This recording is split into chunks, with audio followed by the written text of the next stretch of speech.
자, 여호수아서 14장 12절 말씀.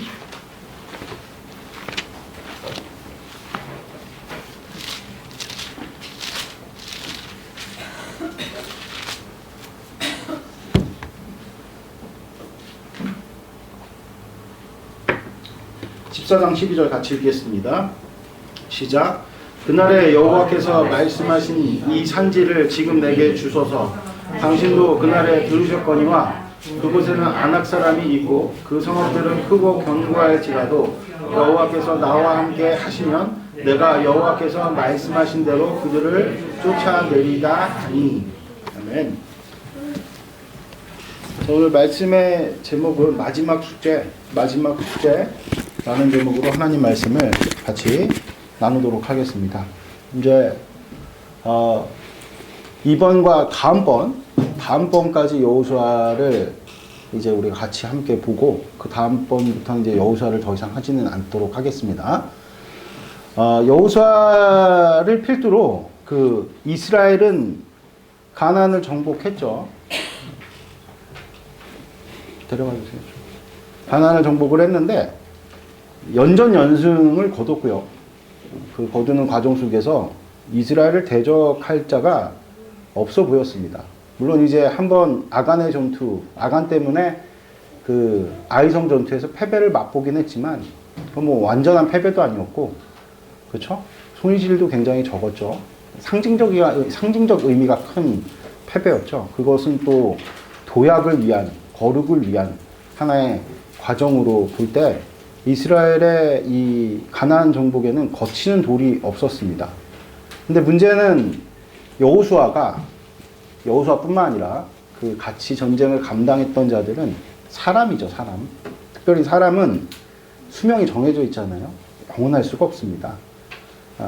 여호수아는 분명히 신적인 능력을 뿜어냈어요. 그로 인해서 요단강이 갈라지기도 했고 큰 성이었던 여리고가 무너지기도 했죠. 무엇보다 우리가 지난주에 살폈던 것처럼 해와 달을 딱 명했더니 멈춰버렸어요. 그건 전 우주적 그 상황이 걸린 거라 그랬죠, 제가. 그렇죠? 그게 지구랑 달만 그럴 수는 없습니다. 우주 법칙이라는 게 있기 때문에. 그러니까 전 우주를 움직인 겁니다. 어마어마한 신적인 능력이 나타난 거죠. 그야말로 지금 여호수아가 가지고 있는 힘은 무소불위의 어떤 권력이다, 이렇게 이야기할 수 있겠죠. 그런데 건불신년이란 말이 있잖아요. 아무리 엄청난 힘이 주어져도요, 그것을 사용하는 여호수아는 일개 인간일 뿐입니다. 여호수아가 하나님은 아니죠. 그러니까 한계가 아주 명확하다는 겁니다. 우리 여호수아 13장 1절 한번 같이 읽어볼까요?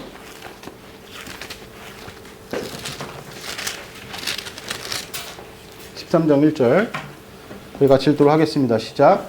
여호수아가 나이가 많아 늙음에 여호와께서 그에게 이르시되 너는 나아가 많이 늙었고 얻을 땅이 매우 많이 남아 있도다. 그러니까 지금 나이가 많았어. 너 이제 사명을 감당하기에 너가 좀 많이 이제 늙었다. 이렇게 주님께서 말씀하시는 거죠. 어떤 측면에서 보면 참 서글퍼요. 그렇죠? 인생이라는 것이 시간이 정말 쏜살같이 흘러서 금세 지나가는 것 같아요. 우리가 다 큰 성인들은 이렇게 좀 변화의 폭이 크지 않다 보니까, 물론 뭐 10년, 20년 터를 보고 많이 늙었다, 많이 얼굴이 변했구나, 이렇게는 생각될 수 있지만 어린아이들을 보면 그 시간의 텀이 쏜살 같다는 게 더 많이 확연히 느껴지죠. 강이 진짜 많이 크지 않았습니까? 어제 태어나가지고 뭐 움직이지도 못하고 그냥 옹알 그럴 때가 어저께 같은데 벌써 별 이야기를 저한테 다 합니다. 네? 진짜 쟤랑 이제 얘기하고 있다가 깜짝 놀라요. 지금 무슨 영감이 하나 들어앉았나 싶을 정도로 별 이야기를 다 해요. 별 이야기. 왜 평가도 해요. 어제 아빠 새드했어? 엄마한테 그렇게 얘기를 해. 새드.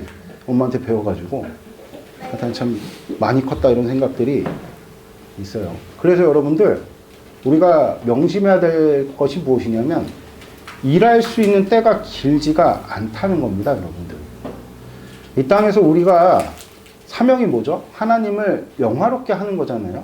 그렇죠?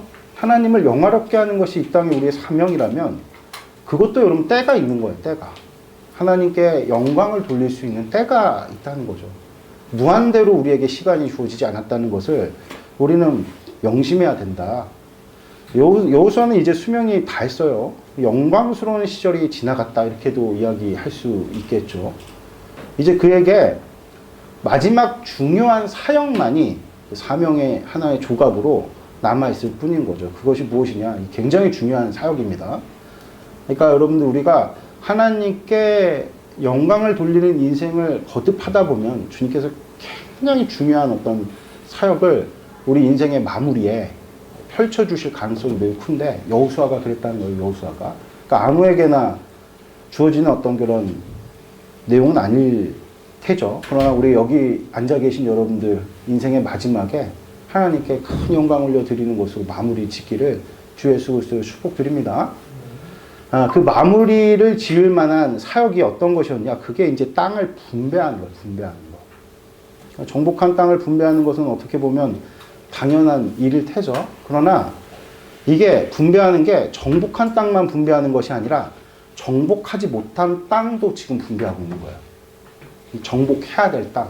여호수아 때 다 하나님께서 명령하신 땅을 정복했던 것은 아니거든요. 애초에 가나안 땅은 사람의 실력으로 점령한 땅이 아니죠. 하나님의 신성이 나타나서 그 땅의 신들을 몰아낸 어떤 측면에서는 절대적 승리가 보장된 그런 정복전쟁이었다. 힘의 차이가 압도적으로 이스라엘이 우위를 점했잖아요. 하나님 함께 계시고. 그리고 뭐 가나안 땅에서 성렸다고 하는 신들은 다 거짓말쟁이들이죠. 사실은 별 실력이 없는 신들이잖아요. 잡기들. 그러니까 뭐 엄청난 뭐 힘의 차이를 가지고 그냥 뭐 밀고 들어간 거죠. 무주공산인 거죠. 그렇죠? 그런 정복 분쟁이었어요. 그러면 하나님께서 약속하신 땅은 이미 이스라엘의 소유인 거죠. 그렇죠? 다만 아직 정복하지 못했을 뿐이죠. 시간이 모자라갖고. 그런데 이제 이것은요, 여호수아의 몫이 아니라는 거예요. 아멘? 그러니까 우리가 다 할 수 없습니다. 아멘? 하나님께서 맡기신 것들을 하는 거예요. 맡기신 것들. 이걸 참 깨닫는 게 어렵죠. 그러니까 이제 앞으로 정복해야 될 몫은 그의 자손들 것이죠. 그렇죠? 사람이요, 분수를 알아야 됩니다. 자기가 할 수 있는 일과 할 수 없는 일을 잘 헤아려야 돼요. 저는 교육에서 이게 굉장히 중요한 일이라고 생각을 합니다. 그냥 뭐 희망을 불어넣기 위해서 그냥 무턱대고 그냥 다 할 수 있다 이렇게 얘기하는 거는 속이는 거죠. 저희 엄마가 맨날 저한테 이런 얘기를 했어요. 너는 마음만 먹으면 잘할 수 있는데 왜 못하니? 넌 머리는 좋아, 노력을 안 해. 다 새빨간 거짓말이야, 여러분들. 제가 시간이 지나서 이제 40대 중반일 때 대부분 보니까 좀 머리가 나빠요.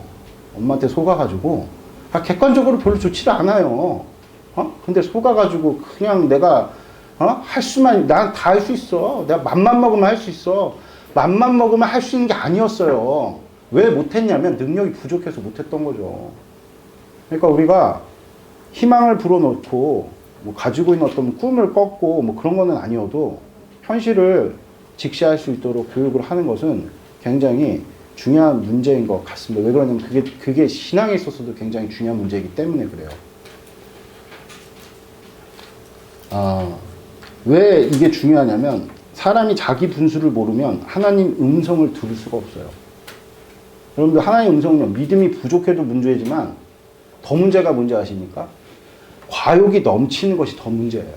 그러면 잘못하다간 마귀의 음성을 따라갈 개연성이 있다는 거죠. 그래서 하나님께서는요, 그 성경의 인물들을 보면 비교적 다 소심하고 소극적인 사람들을 택하셨어요. 이거를 여러분들 우리가 염두에서 봐야 된다는 거죠. 그래서 우리가 욕심을 정말 잘 다스려야 됩니다. 하나님의 음성이 왜 안 들려오지? 너무 욕심이 과해서 그래요. 자기 객관화가 안 되면, 그렇잖아요. 우리가 말이 통하는 것도 자기 자신을 잘 아는 사람하고 말을 할 때 이야기가 통하는 거지. 너무 이렇게 뭔가 허세와, 그렇죠? 허세랑 또 비슷한 단어가 뭐죠? 허황된 어떤 그런 것들을 자꾸만 쫓는 그런 망상에 빠져있는 사람은 정상적인 대화가 안 되지 않습니까? 그러니까 우리가 이 부분을 정말 잘 마음 가운데 새기셔야 된다. 분수를 아는 것이 어떤 것보다도 중요하다는 거죠. 여호수아는 영성과 인격을 겸비한 사람이었습니다.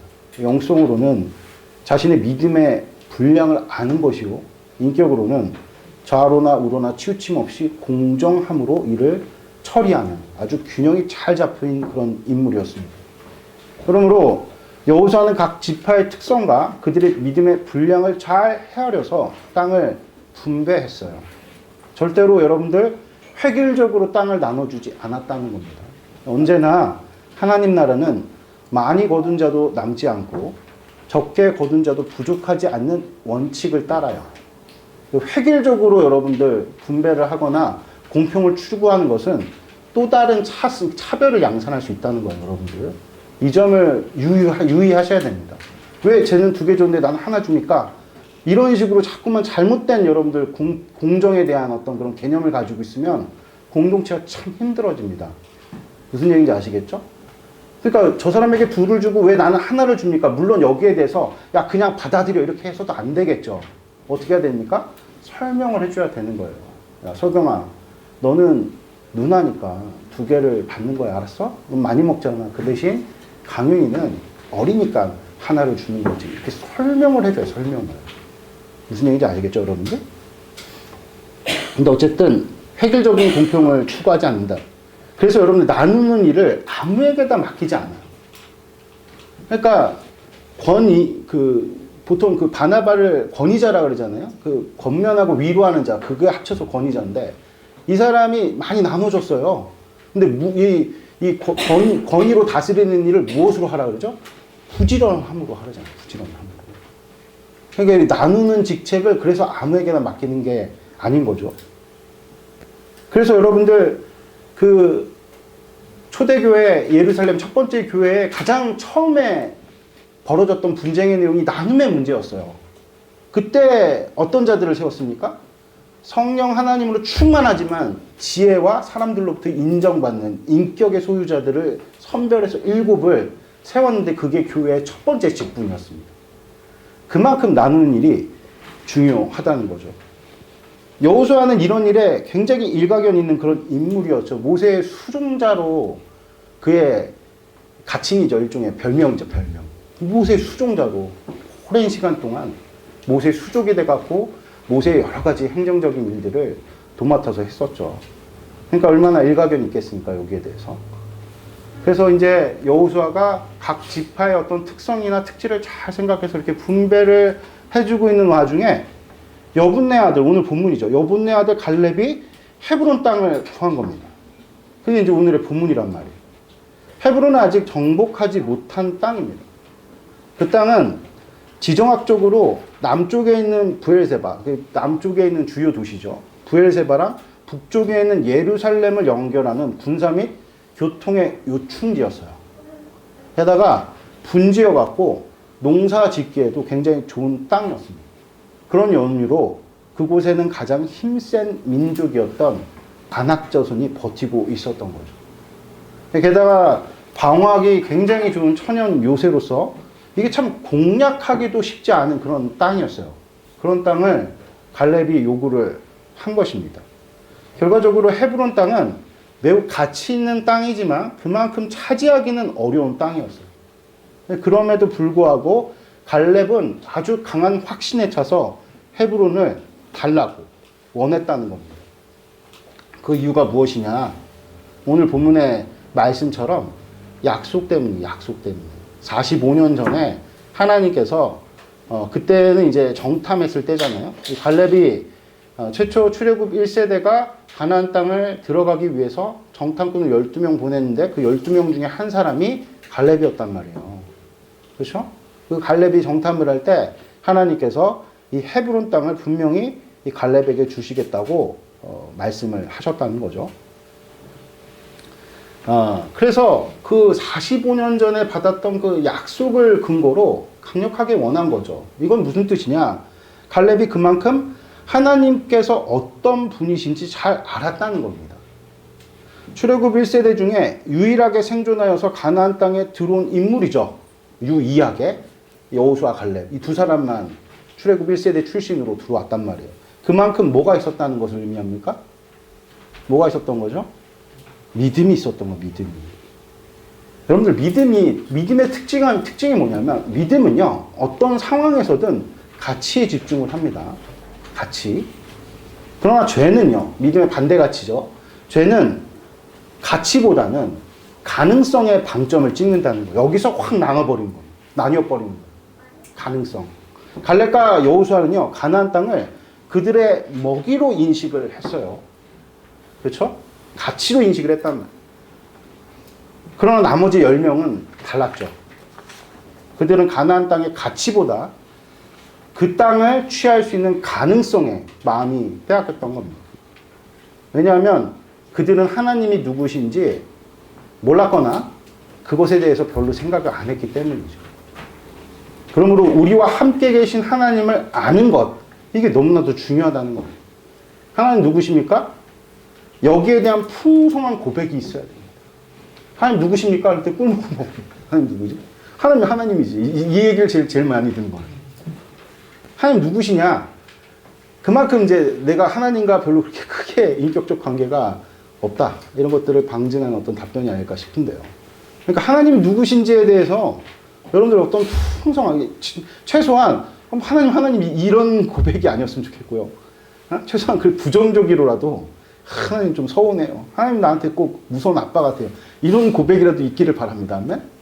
하나님에 대한 이 풍성한 고백이, 물론 그것을 넘어서서 전능하신 하나님, 풍성하신 하나님, 복 주신 하나님, 건지시는 하나님, 친구 같은 하나님, 동행하시는 하나님, 아빠 같은 하나님, 여러 가지로 풍성한 고백이 여러분들의 마음 가운데, 삶 가운데 가득하시기를 주 예수 그리스도 이름으로 축복드립니다.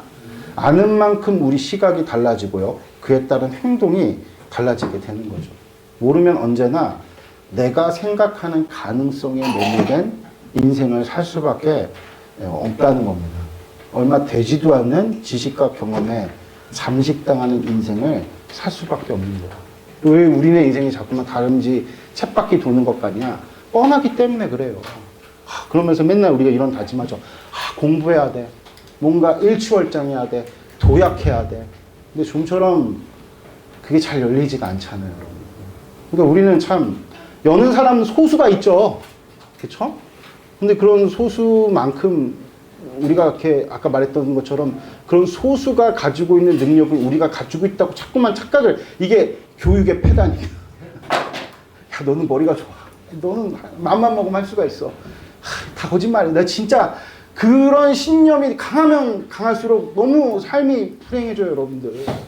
네? 그러니까 엄마 아빠한테, 우리는 좀 그런 엄마 아빠가 되지 맙시다. 아시겠죠, 여러분들? 너무 허황된 꿈을 아이에게 강제하는 것은 옳지 못하다. 아시겠습니까?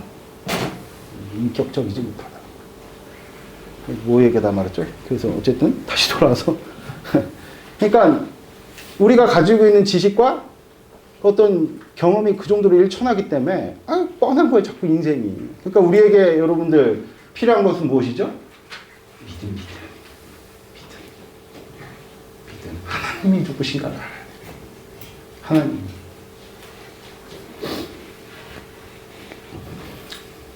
하나님이 누구신가 알아야 돼, 김강윤. 아세요?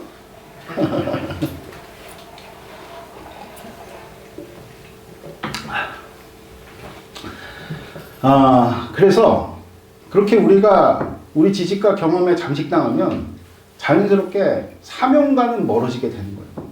사명은 애초에 인간의 힘으로 이룰 수 있는 것들이 아닙니다. 그렇죠? 가치. 이것을 고집하면서 붙드는 자들이 소수인 만큼 그만큼 구현하는 게 어렵다는 뜻이거든요. 근데 하나님께서 우리에게 맡기신 사명은 그런 소수의 사람들이 붙드는 그 가치를 구현하는 것보다 더 엄청난 일이에요. 오병이어의 기적? 요단강 가르는 일? 아니, 땅도 한 조각도 없는 갑자기 그런 민족이 한 200만이나 되는 사람들이 철기로 무장하고 성으로 견고하게 방어하고 있는 요새 같은 가나안 땅을 점령한다고요? 말이 안 되는 거예요. 그것이 우리에게 맡겨진 사명이에요. 사명의 성질은 언제나 똑같습니다. 그러니까 믿는 사람들은 믿음이 강제된 거예요, 여러분들. 누굴 바라봐야 됩니까? 하나님 바라봐요, 하나님. 이렇게 성경은요, 믿음의 사람들에 관한 기록도 기록을 하고 있지만, 이렇게 하나님 바라보지 못하고 자기 지식과 경험에 잠식돼서 살아가는 그런 인생들을 적나라하게 드러내고 있다는 거죠. 그게 누구냐면 여호수아 집안 사람들인 에브라임 지파였어요. 한번 우리 한 3장 정도만 넘기시면 17장 6절이 나오거든요. 17장 6절 같이 한번 17장 16절 죄송합니다. 17장 16절 같이 한번 읽도록 하겠습니다. 시작. 요셉 자손이 이르되 그 산지는 우리에게 넉넉하지도 못하고 골짜기 땅에 거주하는 모든 가나안 족속에게는 베스안과 그 마을들에 거주하는 자이든지 이스라엘 골짜기에 거주하는 자이든지 다 철병거가 있나이다 하니, 이게 무슨 얘기냐면 에브라임 지파 12지파 중에 요셉의 아들 에브라임이죠. 근데 공교롭게도 여호수아도 요셉 지파였어요. 에브라임 지파. 자기 지파 사람들이 와갖고 뭐라고 얘기를 하고 있냐면 지금 우리가 분배받은 땅이 좁다는 거예요. 그러니까 아까 여호수아가 분배하는 땅은 이미 차지한 땅도 분배했지만 차지해야 될 땅도 분배했다 그랬죠. 그러니까 아마도 여호수아가 그 비율로 볼 때 에브라임 지파에게 할당한 땅은 차지한 땅보다 차지해야 될 땅이 많은 그런 땅을 분배를 했던 걸로 보여집니다. 그렇죠? 그러니까 이미 차지한 땅의 비율이 너무 적으니까 수요가 많거든요. 에브라임 지파가 복을 많이 받아서. 이렇게 많은 사람들이 이 조그마한 땅에 어떻게 구합니까? 이거 너무 좁습니다. 이렇게 지금 불평 아닌 불평을 하고 있는 거죠. 그렇죠? 그러니까 그들은 수요가 많았기 때문에 그들이 생각할 때는 다른 민족보다 더 큰 땅을 차지해야 한다고 생각을 했던 것 같아요. 게다가 땅을 분배하는 분배자, 그 주도권, 헤게모니를 잡은 자가 자기네 지파 사람인 여호수아였어요. 여호수아. 팔은 안으로 굽죠. 그럼 더 좋은 땅을 줘야 되는데 이 사람은 그런 게 전혀 없는 거예요. 여호수아는. 결국 여호수아에게 불만을 터뜨리죠. 왜 우리에게 이렇게 대우하냐. 한마디로 이제 지금으로 치면 여당이라 하잖아요. 대통령을 배출하는. 그렇죠? 그러면 여당에게 유리한 어떤 정책을 막 행사를 해야 되는데 오히려 야당, 여당과 관련 없는 지금 그런 상황이거든요. 이해되시죠, 여러분들? 도대체 왜 이러냐? 이해를 못하겠다. 이렇게 이제 나름대로 불만을 터뜨린 거죠. 그런 내용들 가운데 여호수아는 전혀 동용치 않고 부드럽고 아주 강한 어조로 그들에게 권면을 해요. 그게 뭐냐? 17, 18절 읽겠습니다. 시작. 여호수아가 다시 요셉 족속 곧 에브라임과 므낫세에게 말하여 이르되 너는 큰 민족이요 큰 권능이 있은즉 한 북인만 가질 것이 아니라 그 산지도 내 것이 되리니 비록 살림이라도 내가 개척하라 그 끝까지 내 것이 되리라. 가나안 족속이 비록 철병거를 가졌고 강할지라도 내가 능히 그를 쫓아내리라 하였더라. 그러니까 애초에 분배한 땅이 적지 않았다는 거예요. 그렇죠? 분배한 땅은 꽤 큰데 차지한 땅의 비율이 작은 거예요. 그러니까 지금 뭐라고 얘기를 하냐면 개척해라. 싸워서 쟁취해라.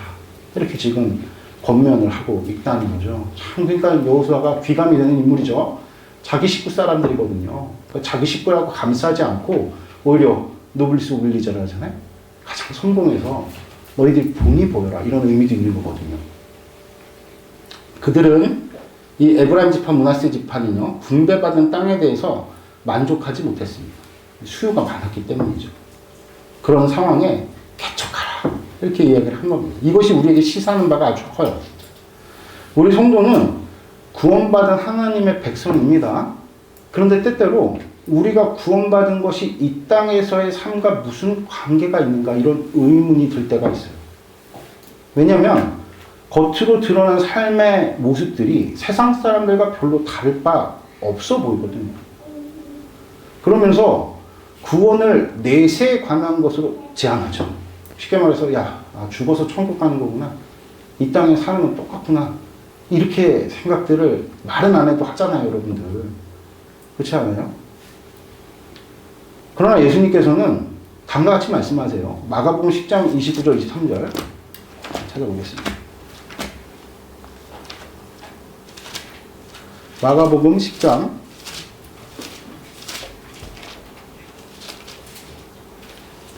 29절, 23절입니다.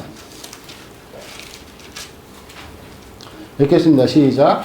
예수께서 이르시되 내가 진실로 너희에게 이르노니 나와 복음을 위하여 집이나 형제나 자매나 어머니나 아버지나 자식이나 전투를 벌인 자는 현세 있어 집과 형제와 자매와 어머니와 자식과 전투에 100배를 받되 박해를 겸하여 받고 내세의 영생을 받지 못할 자가 없느니라 하면, 우리의 신앙적 가치가 내세에 국한된 것이 아니라 분명히 우리가 받은 구원은 현세에서도 지대한 영향력을 갖는다고 예수님께서 말씀하고 있는 거죠. 그런데 왜 우리가 똑같다고 생각이 드는 것일까? 그것은요, 가치보다는 항상 우리가 가능성에 기울어져 있는 인생을 살기 때문에 그렇습니다. 무슨 일이든 성공 가능성은요, 능력에 비례하죠. 능력이 많으면 가능성이 높아지겠지만 적으면 작아지기 마련입니다. 그러므로 아무리 좋게 여겨지는 가치를 발견해도 그것을 얻을 가능성이 없다 판단되면 포기하는 것을 우리는 너무나도 당연하게 생각한다는 겁니다. 그러나 믿음은 능력을 나에게서 찾지 않죠. 누구에게 찾는 겁니까?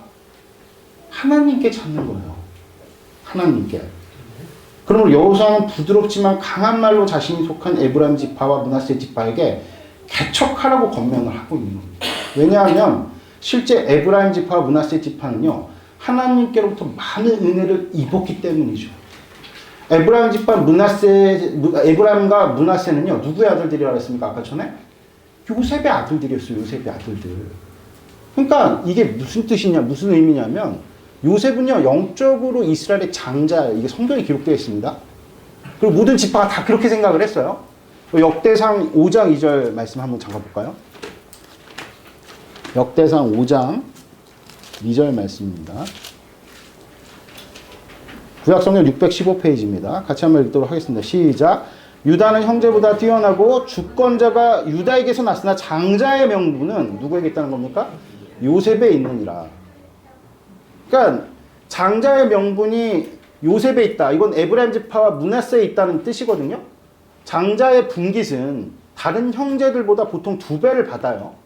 아마도 이런 연유 때문에 더욱더 큰 땅을 이 지금 므낫세와 에브라임 지파가 바랬는지 모릅니다. 그러나 장자의 권리는 야곱의 이야기에서도 우리가 알 수 있듯이 영적인 축복인 거예요.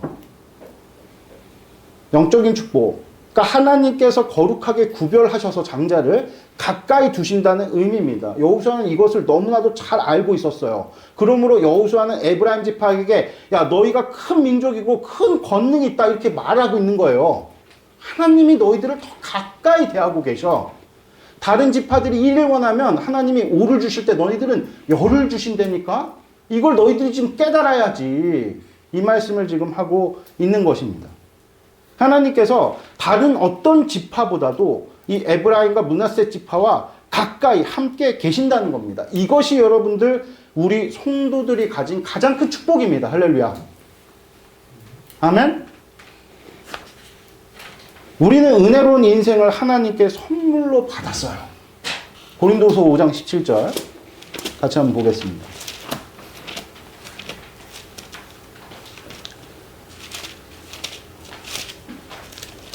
(5장 17절) 같이 읽겠습니다. 시작.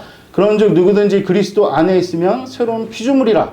이전 것은 지나갔으니 보라 새 것이 되었도다. 할렐루야. 이게 우리 모든 믿는 성도들의 인생의 가치예요. 우리 옆 사람하고 인사합시다. 당신은 새로운 피조물입니다. 그래서 우리가 주님을 처음 만났을 때 그 흥분된 구원의 감격들이 감정적으로 폭발을 하는 거죠. 물론 잔잔하게 임하시는 분들도 계실지 모릅니다. 기질에 따라서.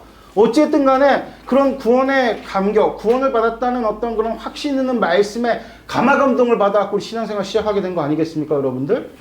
어떤 삶을 양식화하는 건 쉽지가 않아요. 주일마다 맨날 놀러 다니고 나 볼일 보던 일들을 그냥 반복적으로 해와서 패턴이 되고 그것이 하나의 나의 루틴이 되는데 그 루틴을 깨고 주일날마다 교회를 나온다는 거 쉽지 않습니다, 여러분들. 그 어떤 강력한 동기가 있다는 거죠. 그 동기는 다양해요. 근데 중요한 것은 하나님께서 나를 구원하셨다라는 그 흥분된 어떤 그런 감격, 그 힘이 우리를 여기까지 끌고 온 줄을 믿습니다. 아멘. 그래서 난 구원받았고, 야, 내 인생 이제 존귀하구나. 진짜 하나님의 걸작이 되었구나. 새로운 피조물이 되었구나. 거기까지 인식을 하고 실제 우리의 삶을 새로 받은 인생의 포장지를 한번 탁 풀어 헤쳐 보는 거죠. 그런데 거기에는 정작 아무것도 없는 것 같을 때가 많죠. 구원받았어. 이제 뭔가 일어날 거야. 대단한 일들이 벌어질 거야.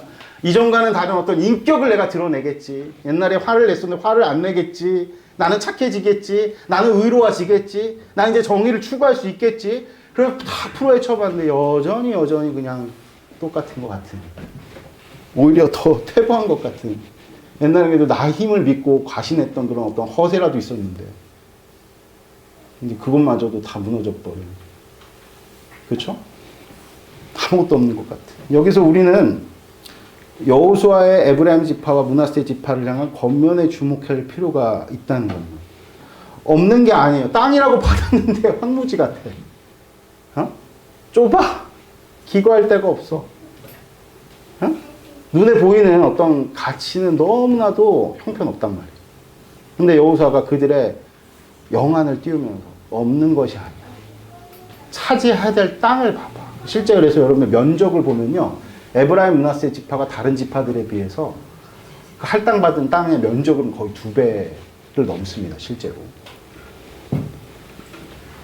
없지 않다는 그 선물에는 하나님의 무엇이 담겨져 있는 겁니까?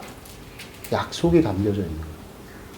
여러분들 우리의 인생에 아무것도 없는 게 아닙니다. 뭐가 담겨져 있죠? 하나님의 약속이 담겨져 있는 거예요. 하나님의 약속의 말씀이 담겨져 있는 거예요. 우리 옆 사람하고 인사를. 당신 인생에는 하나님의 말씀이 있습니다. 그게 약속이에요. 약속. 갈렙은요. 그것을 45년 전에 받았던 그 하나님의 약속을 진짜 선물로 여겼죠. 잊지 않고 창념하고 붙들며 살았더니 어떤 일이 벌어졌습니까? 약속이 어떻게 됐어요? 사실이 됩니다. 사실이.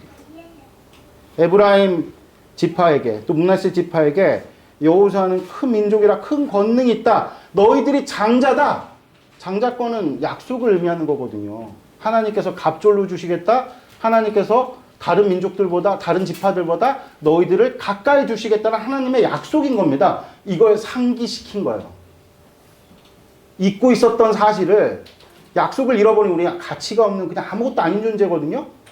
근데 에브라임 지파와 므낫세 지파에게 머물러 있던 그 약속을 깨닫게 한 거죠. 주일은 그런 시간입니다.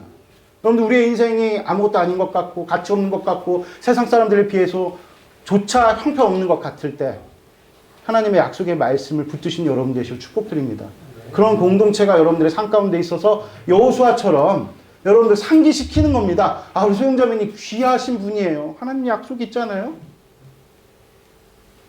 영근전쟁님 얼마나 참 당신은 놀랍습니까? 그리스도께서 당신을 위해서 십자가에서 못 박히셨대요. 신의 아들이. 얼마나 가치 있습니까? 상기시키는 거예요. 상기시키는 거예요. 할렐루야? 아멘? 그것을 믿을 때 그것은 역사 속에서 사실이 되는 거죠. 사도 바울은 다음과 같이 얘기해요. 우리 마지막으로 이제 말씀 하나 찾을 거예요. 마지막 말씀을 찾아봅시다. 빌립보서 4장 13절.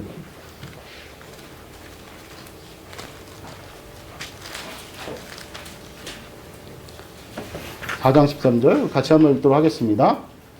읽겠습니다. 시작. 내게 능력 주신 자 안에서 내가 모든 것을 할 수 있느니라 하면, 그러니까 왜 이렇게 사도 바울이 위대한 인생을 살았냐?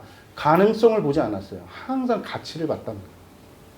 내가 이룰 수 있을까 이룰 수 없을까가 아니라 하나님께서 명령하셨고 하나님께서 맞다고 하신 그 가치, 그것을 향해 돌진하는 인생을 사도 바울은 살았다는 것이죠. 이제 말씀의 결론을 맺겠습니다. 우리에게 하나님의 약속은 두 가지 의미로 주어지는데요. 첫 번째는 하나님께서 나와 함께 계신다는 겁니다. 할렐루야.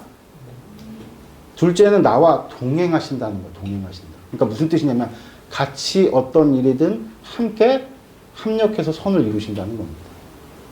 그러니까 나만 홀로 야 너가 가서 해라 이렇게 떠미시지 않는다는 거예요. 오히려 미리 앞서서 다 행하시고 야 이제 와라 같이 동행하자 이러시는 분이 우리 하나님이시다. 그러니까 여호수아에 속해 있던 에브라임과 므낫세가 점령해야 될 땅들은 이미 다 하나님께서 영적으로 모든 잡신들을 다 물리친 상태죠. 그러니까 아무리 철기병거를 가졌어도 엄청난 천연 요새로 방어를 하고 있어도 그게 무용지물이라는 의미예요. 따라와라. 아멘. 우리가 갈렙과 같이 접수하겠습니다. 그게 믿음입니다. 그럴 때 무너지는 겁니다. 떨어지는 거죠. 이걸 오늘 성경은 우리에게 분명하게 말씀하고 계십니다. 이것이 예수 그리스도의 뜻이에요. 예수라는 이름의 뜻이 무엇입니까? 하나님이 당신의 백성과 함께 계시다. 그런 의미죠. 그리스도는 뭐죠? 기름 부음, 동행을 의미하는 거예요. 동행을. 능력을 의미하는 겁니다. 할렐루야. 나와 함께 계신 하나님은 전능하신 하나님이십니다. 그런 걸 우리는 가능성보다는 가치에 집중을 해야 되는 거죠. 저는 그래서 이번에 교회를 옮기면서 오늘 이 말씀이 준비되어질 때 강한 확신을 하나님께 주실 때 교회됨을 이루는 게 쉽지 않죠. 다시 복음이에요. 복음대로 우리가 교회를 세우는 것이 정말 쉽지 않아. 지난 7년간의 기간들을 통해서 깨달았어요. 그래서 그냥 적당히 타협하고 제자도 교회보다는 그냥 우리 관령 교회로 가야 되는 건가? 그런 마음 많이 먹었었는데 오늘 이 말씀을 보면서 아니다. 절대 그렇지 않다. 디사이플십, 처치십, 템플십 그런 것 하나도 진리가 아는 것이 없고 맞다. 너가 이룰 수는 없지만 반드시 하나님께서 이 교회를 통해서 이루실 것이다. 제가 감남산 기도원 가갖고 그때 황망해갖고 하나님 앞에 기도를 드릴 때 너와 함께 기도하는 자들을 교회가 되게 하겠다. 저는 이 약속을 분명히 제가 믿기 싫어도요. 단념하고 싶어도 하나님께서 곳곳에서 상기시키시는 거예요. 믿지 않을 수 없도록 주님께서 종용하시는 거죠. 아멘? 비록 지금 우리가 망원동으로 가지만 그것도 하나님께서 이 처음에 우리에게 주셨던 가치를 구현하기 위한 하나의 과정으로 주셨으면 믿어 의심치 않습니다. 그래서 어떤 분이 우리 교회가 망원동으로 가니까 교회 이름을 바꿔야 되는 거 아니냐. 그래서 저도 좀 바꿔야 되는가. 그렇게 생각, 원래 교회는 지역의 이름을 따가지고 지역을 변화시킨다. 이런 그 로컬 처치의 어떤 사명이 보편적이어서 그렇게 이제 생각이 상식적으로 되어지는 상황 속에 어떤 홍도님 한 분이 되게 반대를 하셨다거든요. 그건 우리 정체성에 관한 문제가 아니에요. 그 얘기를 듣고 제가 정신이 번쩍 나더라고요. 그냥 신촌 이마을교회 보수하고 하나님께서 어떻게 보면 신촌의 변두리라 할 수 있는 곳이거든요.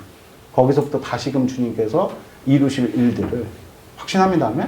왜냐면 제가 여지껏 몇 주 동안 얘기했던 게 세컨 찬스예요. 그게 은혜의 본질이거든요. 하나님 우리에게 절대로 포기치 않을 그 교회됨, 제자도 템플십, 성전됨을 우리들 가운데 반드시 주님께서 주님의 신성으로 이루실 줄을 믿습니다. 할렐루야. 여러분들 오늘 선포된 말씀 속에서 언제나 가능성보다는 하나님이 옳다 하신 가치를 붙드시면서 여러분들 정전하시기를 주 예수 그리스도 이름으로 축복드립니다. 그것이 우리에게 맡겨진 사명일 줄 믿습니다. 기도드리겠습니다. 하나님 아버지 감사합니다. 오늘 선포된 말씀 우리 가운데 아버지 분명하게 이루셔서 하나님의 크신 아버지 정말 사역들 하나님의 크신 사명이 아버지 우리의 참 보잘것없는 인생의 오병 2억밖에 안 되는 아버지 그보다도 못한 우리의 삶 가운데 하나님의 놀랍고도 복된 은총이 부어져 정말 수천 명을 수만 명을 먹이기도 남을 큰 역사를 정말 주님 기뻐하시는 자유로운 뜻을 따라서 이루시기를 간절히 빌고 소망합니다. 감사합니다. 부활의 주님 되신 예수님 이름으로 기도드렸습니다. 아멘.